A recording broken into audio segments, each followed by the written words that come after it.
Hello বন্ধুরা, আপু ভাইয়ারা, আজকে আমি রান্না করব পাগদা চিংড়ি দিয়ে দুই একটা আলু দিয়ে দু পেঁয়াজা।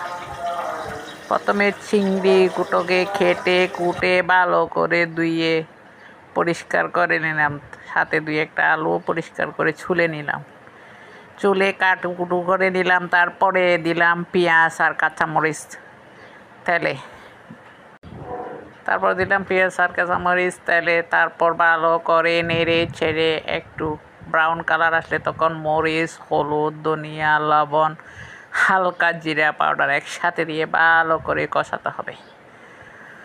শুকনো কষাতে কষাতে কষাতে কষাতে যখন উপরে একটু করে হালকা তেল বেশি বেশি আসবে তখন দিয়ে দিতে হবে হালকা পানি দিয়ে ভালো করে নেড়ে ছেড়ে গোটানাটা করতে করতে তারপর এখন ফাইনালি একটু পানি দিয়ে দেব। পানি দেওয়ার পরে তারপরে কিছুক্ষণ কষাবো, কষাইতে উপরের তেল যখন বাসি উঠবে, উপরের তেল যখন কষাইতে বাসি উঠবে তখন দিয়ে দেব আমার চিংড়িগুলা। আফু ভাইয়ারা, চিংড়িগুলা ভালো করে দেওয়ার পরে আরও একটু কষাইতে হবে। এই তো আমি চিংড়িগুলো দিয়ে দিচ্ছি, চিংড়িগুলো দেওয়ার পরে আরও একটু কষাতে হবে। তারপর উপরে দিয়ে দিতে হবে আলুগুলা। এখন চিংড়িগুলো দিয়ে আমি একটু মাখাজোকা করতেছি, গোটানাটা করতে করতে। তারপরে পরে দিয়ে দেব আলুগুলা।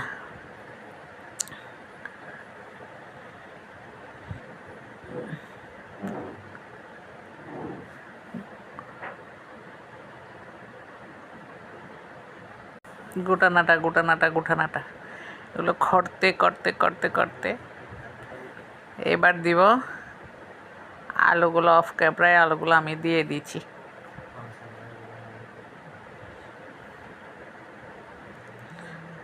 এখন আলুগুলো দিয়ে আরও কিছুক্ষণ ভালো করে কষতে হবে।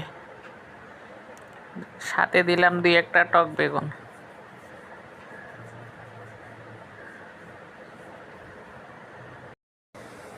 গোটানাটা করতে করতে আমার এবার যে আলু সহ সিদ্ধ করে ফেলবো ভালো করে কষিয়ে, শেষে দুই একটা বিলাতি ধনে পাতা ছিটিয়ে আমার তরকারিগুলো ফাইনালি নামিয়ে ফেলবো। থ্যাংক ইউ আমার ভিডিওটা দেখার জন্য, সাবস্ক্রাইব করার জন্য।